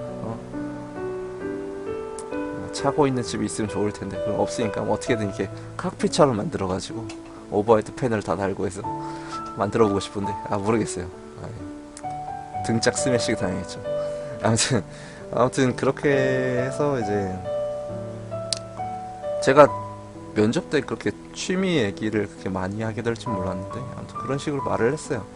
말을 하게 됐고 뭐 전기공학을 전공했는데 왜 이쪽을 지원을 했느냐라는 질문에는 제가 아까 말했던 거 있잖아요. 제가 어릴 때 이렇게 했고 어릴 적부터 이런 꿈을 꾸었고 또 이런 과정을 통해서 뭐 관제사 쪽도 지원을 해보려 했으니 국토부에서 이런 연락이 왔다. 그래서 거의 그냥 포기를 한 상태였는데 뭐 그 시애틀 보잉 공장에 가서 그 생산 공정을 봤을 때 난 그런 어떠한 감명을 받았고 그래서 난 이렇게 지금이나마 알게 돼서 지원을 하게 됐다 라는 식으로 말을 했어요. 어떻게 보면 지금 5명인가? 그래서 5명인가 면접을 봤던 것 같은데 그 5명 전 생산직에 지원을 했거든요. 되게 전 일단 감명 받은 게 이제 보잉사에서 감명받은 게 생산직이었기 때문에 생산직으로 지원을 한 건데 다른 사람들은 어느 회사의 생산직군에서도 적용할 수 있을 그런 대답을 하시더라고요. 근데 반면에 저는 그런 대답을 하지 못했어요. 제가 생산 쪽도 잘 모르고 그쪽에 관심이 그렇게 많이 있었던 것도 아니기 때문에 하지만 저는 엄청난 진짜 비행기에 대한 관심을 진짜 쏟아부었어요. 그렇게 그냥 비행기에는 관심 쏟아붓고 그리고 대한항공 테크센터 홈페이지 가보면 어떤 생산기계들을 사용하고 이걸 뭘 하는지 나와 있거든요. 그래서 전 그거를 공부해서 가가지고 그거를 옛날에 내가 한전연구원에서 근무했을 때 그 경험이랑 합쳐서 말을 하면 어떨까라는 생각이 바로 들어서 옛날에 근무했던 경험 이런 거 살려서 내 장점을 어떻게 접목을 할 수 있겠느냐 해서 제 장점이 그냥 열심히 몰두해서 뭔가를 하는 거다. 그래서 열심히 아까 취미 같은 거 말할 때 12시간, 13시간씩 편집한다고 말씀드렸거든요. 그렇게 집중을 해서 한다. 그래서 나는 공부할 때도 굉장히 집중해서 한다. 그리고 나는 이거를 적용을 한다면 이런 생산 라인 같은 거, 생산 라인에 사용되는 그런 다양한 생산 설비들이 있는데 그거에 대한 재원을 공부를 하고 그 재원들을 이제 이 재원들이 이제 먼저 공부를 하고 이 생산 설비가 어떤 원리로 네, 활용이 되고 어떠한 과정을 거쳐서 어떻게 생산 제품이 그 부품들이 제작이 되는지 그런 거를 이제 어느 정도 이해도가 있는 상태에서 이제 생산 업무를 할 때 굉장히 효율적이 될 거라고 생각을 한다 그런 식으로 말씀을 드렸거든요. 뭔가 생산에 뭔가 어떤 기여를 하겠다. 내가 뭘 기여를 해야 될지도 모르겠고 어떠한 것도 잘 모르기 때문에 그런 거 말하기는 좀 그랬고 아무튼 그런 식으로 말을 했어요. 그냥 제가 처음에 지원 동기 정말 이상하게 말했는데 그 이후에 저는 제가 말하고 싶었던 거 어찌 보면 제가 항공 쪽으로의 도전이 진짜 처음이거든요. 진짜 처음으로 도전을 제가 하고 싶어서 도전을 하게 된 건데 정말 저는 그 면접장에 있는 그 순간조차도 정말 행복했어요. 정말 저는 그게 제 인생에 정말 좋은 경험으로 앞으로도 그렇게 남아있을 거라 생각해요. 제가 말하고 싶었던 거, 제가 이러한 관심을 가지고 있다라는 걸 모두 표현을 하고 왔거든요. 전 일단 도전을 했다고 봐요. 이 면접을 본 것 자체가. 그리고 앞으로 이제 결과가 어떻게 됐든 간에 저는 앞으로도 계속 도전을 할 거고 이제 앞으로 어떤 이제 생산직 이런 게 전 정비 인턴직을 많이 봤는데 생산직은 처음 봤거든요. 생산직 공고를 처음 봐가지고 이런 생산 공고가 이제 또 언제 나올지 모르겠고 대한항공이나 뭐 이런데 항공사에 이제 기술직으로 들어갔을 때 생산 업무를 한다? 저는 그런 게 많이 없다고 봐요, 우리나라에는. 그리고 제가 가지고 있는 기술로 어떻게 기술직으로 들어가기도 굉장히 쉽지 않고 항공사로 물론 항공 쪽 관련 대학교에 있는 항공 쪽 관련 기계나 항공 쪽 관련 그런 데는 그런 걸 배우긴 하는데 일반 학교에서는 항공 쪽을 안 배우거든요. 그래서 항공 쪽으로의 진학이 굉장히 쉽지 않을 거라고 진학이 아니죠. 그런 취업이 굉장히 쉽지 않을 거라고 생각을 하는데 한번 어떻게 될지 모르겠지만 네, 항공 쪽으로도 지원을 하고 또 현실적인 부분으로 그러니까 제가 하고 싶은 것과 항상 이제 취업을 할 때 뭔가를 할 때 선택의 갈림길에 있는 게 제가 취업을 할 때 이제 제가 하고 싶은 것과 해야 되는 것을 이제 결정을 하게 되거든요. 근데 저는 지금 제가 하고 싶은 것도 지원을 했고 그리고 제가 지금 현재 해야 되는 거 그런데도 지금 이제 계속 이게 발표가 나고 있어가지고 그런데도 계속 지원을 하고 있고 앞으로도 그렇게 할 거고요. 예전과 다른 점이 이제 항공사로의 지원을 한번 이렇게 노력을 해봤다는 거 그리고 서류를 합격해서 면접을 갔다는 것은 그런 어느 정도의 그래도 가능성이 없진 않다라는 걸 확인했다는 걸로 생각을 해요. 내일도 제 지금 시험이 있는데 지금 1시간 40분 동안 이러고 있네요.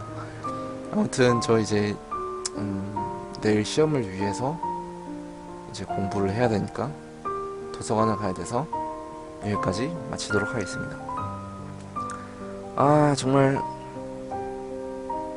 혼자 말하는 거지만 이렇게 말해놓고 이제 업로드 해놓고 나중에 뭐 1년이 지나고 2년이 지나고 나중에 취업을 했을 때 이 영상을 보면 저 정말 좋을 것 같아요. 그런 취지에서 이 영상을 이렇게 제작을 하는 것도 있고 아무튼 여기서 마치겠습니다. 감사합니다. 지금 오늘 막 태풍이 이렇게 지나갔는데 몇 호죠? 19호 태풍인가? 25호 태풍 일본으로 가고 19호 태풍 이쪽으로 와서 뭐 제주도 지나서 서해안 이렇게 돌아서 이렇게 가는데 지금 아직 비가 이제 그쳐서 좀 그치고 좀 흐릿흐릿한데 바람도 많이 부네요. 이런 날씨입니다.